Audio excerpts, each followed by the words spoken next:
One of the most abused visa systems in our current immigration system has been the H-1B non-immigrant visa program. This is supposed to allow highly skilled laborers who work in fields that Americans don't work in to come into the United States of America. What this proclamation will do is raise the fee that companies pay to sponsor H-1B applicants to $100,000. This will ensure that the people they're bringing in are actually very highly skilled and that they're not replaceable by American workers. So it'll protect American workers, but ensure that companies have a pathway to hire truly extraordinary people and bring them to the United States to work. We need workers. We need workers. We need great workers. And this pretty much ensures that that's what's going to happen. I think, Sean, do you agree with that? Well, they're $100,000 per year.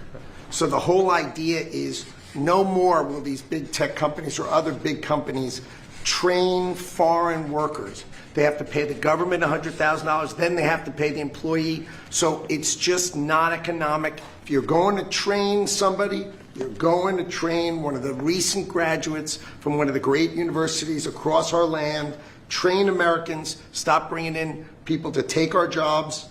That's the policy here, $100,000 a year for H-1B visas, and all of the big companies are on board. We've spoken to them about the gold card. They love it. They love it. They really love it. They need it.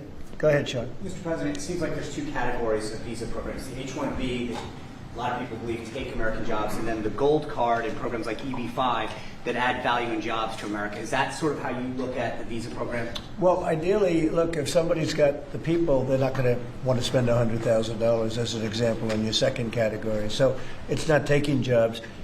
And we need certain jobs. We need certain skill jobs that we don't have.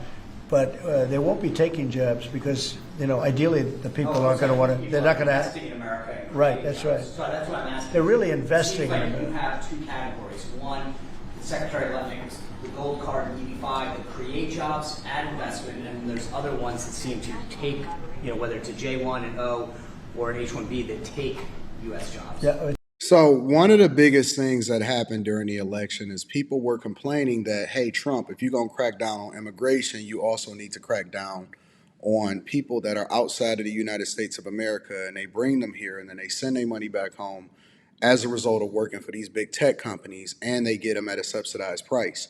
Well, that no longer is going to happen. Now, instead of companies paying $1,000 in order to bring over a worker and then paying them lower money while at the same time, you know, trading out an American job, if you want to do that, you got to pay $100,000 a year, and it's more incentivized for you to hire American workers.